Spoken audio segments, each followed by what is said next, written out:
Where is everybody? All right. I have no injuries to update you on. We came out pretty clean there. My hat goes off to our fans. What a great job they did. It's a tough place to play, and they truly are the 12th man in there. So we appreciate them a ton. Defensively and offensively, I thought the coordinators just had great game plans, and with the coaches, the assistant coach, I thought they did a nice job likewise. And then there were some good personal things that went on. Pat Mahomes, he had a great day, and then Kelce, it was great to see him rolling 6 catches for 78 yards. Hollywood, getting him into the mix, and he did a nice job. Pacheco had a nice day, and all of that because the offensive line played well. Andy Heck does a heck of a job with that, no pun intended. And then 6.1 yards per play, which was great there. It was a positive. And then special teams, I thought our return game was good. We didn't have but one punt, and then we got Bucker a field goal, which was great, man. He did a nice job with that thing, drilled it. All in all, a good night. I mean, I could keep going here, but it was one of those good nights. So, time's yours. Andy, you mentioned the line right away. What did you see from Jalen Moore? How did that all play out? Yeah, Jalen, I thought did a nice job. He just had a baby too, which is a great thing. So last night or early this morning, however you want to put it, but he stepped in. Josh was gone for personal reasons, so for him to step in was a nice thing, and I thought he did a nice job. And tribute to Andy for rolling those guys during the week and getting that part done. And when did you realize or understand you wouldn't have Josh, and when might you expect him back? Yeah, we'll see. We'll see. When he's back, he's got to take care of that, and then we'll see where it goes from there. But we were aware of it. Yeah. You just learned today, or last night? Doesn't matter if I. Coach Reid, Yeah. how did y'all go from 13 penalties last week to 0 exceptions this week? Yeah, so penalties are kind of a crazy thing. So it's sometimes they come in waves. So I thought the officials did a nice job, but I thought our guys did a nice job of correcting some of those, with a good conscious effort to put forward there. So, yeah, it was a positive though, really. Andy, the initial 4th down that you went for inside of 10-yard line, just take me through that decision. Yeah. I thought it was the right thing to do, especially when you're playing a team that scores a lot of points. But I just thought it was the right way to go. Those are all subjective decisions. And then I know if you talk to the stats guy, they're going to tell you to go for about every 4th down. And Frazier does a good job of keeping it within reason. So, but listen, it was the right time to do that. The way the offense has been playing last week, and then the way they started out the game, does that make that decision? Does that kind of swing? Yeah, well, sure. I mean, it helps when we're doing okay. Yeah, that sure does. Yeah. And you mentioned the game planning offensively and defensively, but to what do you attribute kind of the surge in the last 3 weeks or so and how the offense has been? Yeah, I know. I mean, I've said this, but getting one back was a big thing. Xavier brings a lot of energy, and he can do a lot of things for you. And then he has an attitude there that he brings, and getting Reid back in the building, I also think was a big part. I think they felt that they were whole again, at least by body there. So that was positive, having him back in the building. And you also feel like Hollywood's kind of hitting his stride and what you might have thought? Yeah, that's what I was saying. He had a nice day, 4 for 45, couple TDs. He's a good football player. He loves to play.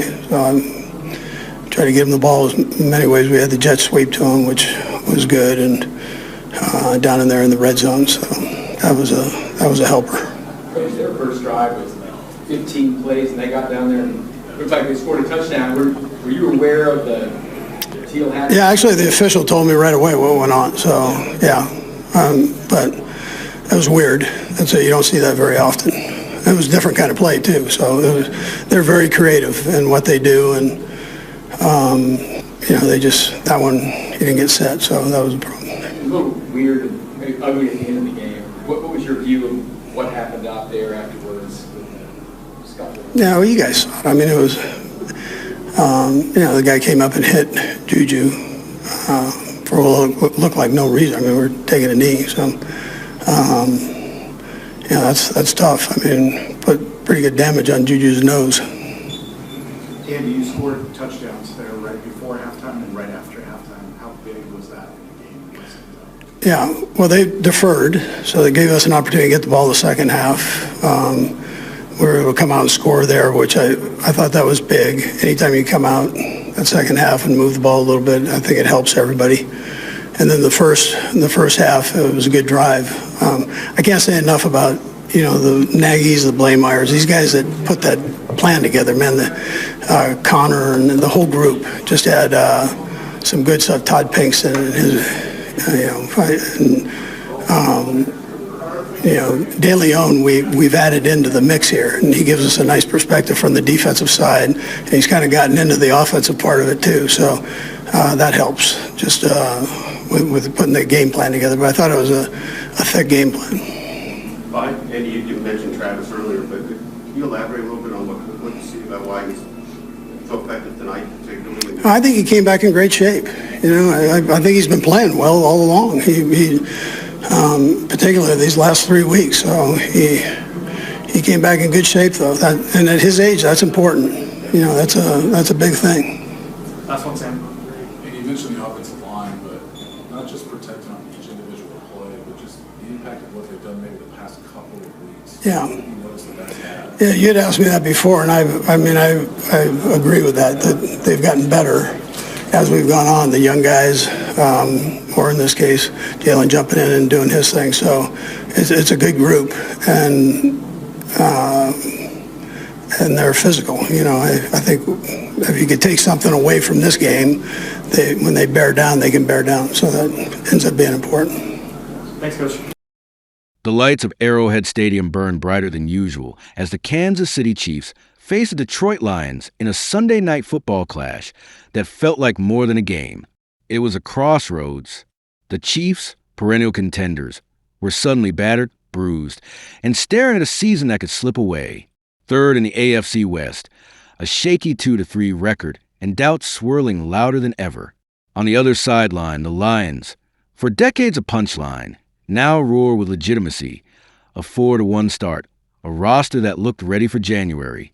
But as the night unfolded, the spotlight seemed to find one man over and over, Travis Kelce. Kelce, the tight end who made redefining his position look easy, had begun to look mortal in 2024 and 2025. The burst after the catch wasn't quite as explosive. The separation on routes didn't come as easily. Yet, when the Chiefs needed him most, Kelce delivered a performance that was both vintage and vital. For years, the connection between Patrick Mahomes and Travis Kelce has been the engine beneath Kansas City's offensive fireworks. But with the receiving core in flux and Kelce's numbers dipping, questions floated. Was the magic fading? On this night, Mahomes looked Kelce's way early and often. 7 times he fired passes to his trusted tight end. 6 times, Kelce answered with a catch. In a season where new faces and young legs have vied for attention, Kelce's performance as the team's receiving leader stood out. It was only the second time in 6 games he led the team, a stat that would have been unthinkable 2 years ago, when Kelce seemed to rack up 100-yard games as effortlessly as breathing. But this night was about more than numbers. Kelce's catches didn't just move the chains, they changed momentum. In the second quarter, with the Chiefs trailing and the offense sputtering, Kelce slipped past a linebacker, hauled in a dart from Mahomes, and powered inside the 10. 2 plays later, Kansas City found the end zone.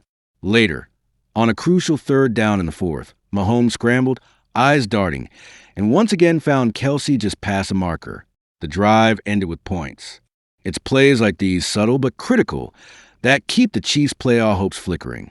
The statistics tell only part of the story. On this night, Kelce passed Jason Witten for most receiving yards in primetime games by a tight end. It's a testament to his longevity, yes, but also to his ability to shine when the lights are brightest. Arrowhead erupted as the announcement echoed across the stadium. Even those who doubted whether Kelce had much left had to stand and applaud. The old master hadn't lost his touch after all.